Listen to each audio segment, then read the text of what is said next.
How are you doing? I hope that you all are doing great. In the last lesson, we discussed how to make perfect tense sentences. हमने perfect tense के sentence structure की बात करी. हमने कुछ perfect tense के sentences भी बनाए. आज की वीडियो में डिस्कस करते हैं कि perfect tense को यूज कहां करते हैं. तो जब हमने कल perfect tense के sentences बनाए थे, आपको वो सुन के लग रहा होगा कि ये तो हम पास्ट के बारे में बात कर रहे हैं, तो पास्ट टेंस को क्यों नहीं यूज कर रहे हैं, हम परफेक्ट टेंस ही क्यों यूज कर रहे हैं. देखिए, परफेक्ट टेंस एक स्पेशल टेंस होता है और ये कुछ स्पेशल केसेस में यूज होता है. परफेक्ट टेंस को हम तब यूज करते हैं जब पास्ट और प्रेजेंट के बीच में एक रिलेशन होता है.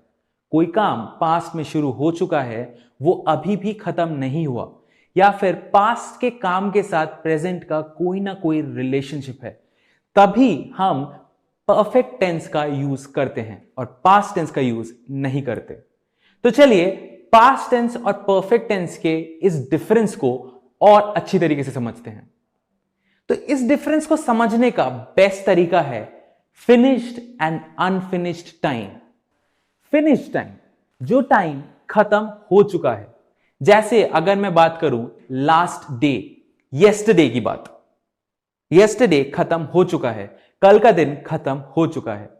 Last week, last month, last year, 1996, 2001, ये सारे टाइम पीरियड्स खत्म हो चुके हैं.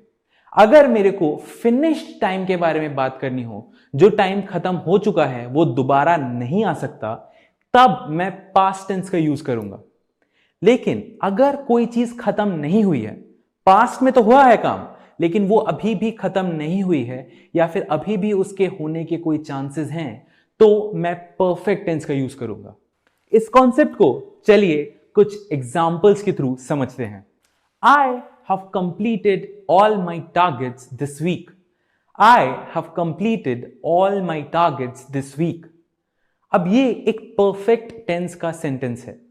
इस सेंटेंस को अगर आप गौर से देखें तो आपको पता चलेगा कि हम पास्ट में करे हुए काम की ही बात कर रहे हैं. ये काम कंप्लीट हो चुका है, लेकिन ये काम इसी वीक हुआ है. वीक अभी भी खत्म नहीं हुआ, आपको और टारगेट्स मिल सकते हैं. तो इसीलिए आपने बोला I have completed all my targets this week.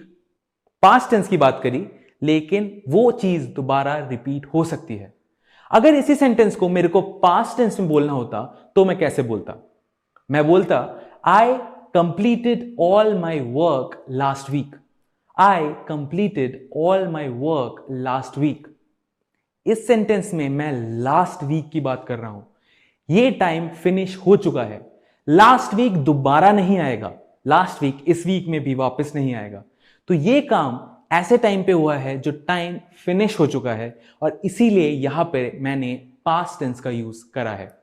एक और एग्जाम्पल देखते हैं और इस कॉन्सेप्ट को और अच्छी तरीके से समझने की कोशिश करते हैं. I have watched 2 movies today.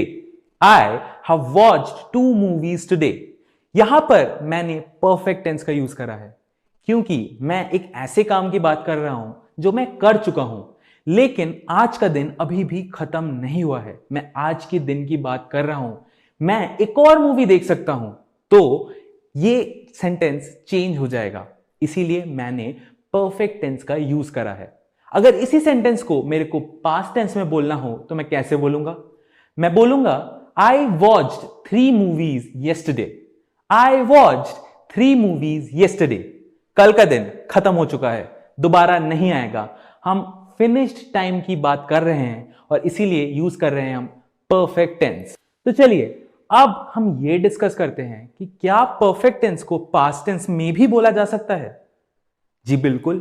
Perfect tense का पास्ट फॉर्म भी होता है, उसे हम पास्ट परफेक्ट टेंस कहते हैं. अब पास्ट परफेक्ट टेंस में हमें हैज या हैव को उसके पास्ट फॉर्म में चेंज करना होता है. हैज या हैव का पास्ट फॉर्म होता है हैड. तो पास्ट परफेक्ट टेंस का सेंटेंस स्ट्रक्चर हो गया subject plus had plus verb in past participle form plus पंगा. तो चलिए अब इन स्ट्रक्चर को यूज करके हम कुछ सेंटेंसेस बनाते हैं. She had not visited the Qutub Minar. She had not visited the Qutub Minar. अब इस सेंटेंस को मैं बोल सकता हूं सिंपल पास्ट फॉर्म में भी। She hadn't visited the Qutub Minar. she hadn't visited the Qutub Minar. तो आपने देखा कि सिंपली हमने सेंटेंस स्ट्रक्चर को फॉलो करा और परफेक्ट टेंस में पास्ट टेंस के सेंटेंसेस बना लिए। अब आप बोलेंगे कि ये तो बिल्कुल पास्ट टेंस के सेंटेंसेस जैसा ही है। बिल्कुल, हम पास्ट परफेक्ट टेंस को तभी यूज करते हैं जब हम कोई ऐसी चीज की बात कर रहे हैं जो पास्ट में शुरू हुआ है और पास्ट में ही खत्म हो गया है। तो इसमें और पास्ट टेंस में क्या डिफरेंस है? देखिए, स्पोकन इंग्लिश में पास्ट टेंस में और पास्ट परफेक्ट टेंस में कोई डिफरेंस नहीं है। आपकी जो मर्जी आप वो वाला टेंस यूज करके सेंटेंसेस बना सकते हैं, लेकिन परफेक्ट टेंस को प्रेफर करा जाता है जब भी आप कोई चीज नरेट कर रहे हैं, कोई भी हुई इवेंट के बारे में बात कर रहे हैं, तो परफेक्ट टेंस को थोड़ा सा प्रेफर करा जाता है। बाकी ये आपकी मर्जी है कि आप कौन से टेंस में अच्छे हैं और उस टेंस को आप यूज कर सकते हैं। तो आज हमने क्या सीखा? हमने सीखा कि परफेक्ट टेंस को कब यूज करा जा सकता है, परफेक्ट टेंस और पास्ट टेंस कैसे अलग हैं, और हमने यह भी देखा कि परफेक्ट टेंस को भी पास्ट टेंस में कन्वर्ट किया जा सकता है। तो ये था परफेक्ट टेंस का लेसन नंबर 2। आज हमने बहुत सारी नई चीजें सीखी हैं। आज का प्रैक्टिस बहुत अच्छे से करिएगा और परफेक्ट टेंस के यूजेज को बहुत अच्छे से समझ लीजिएगा। All the best.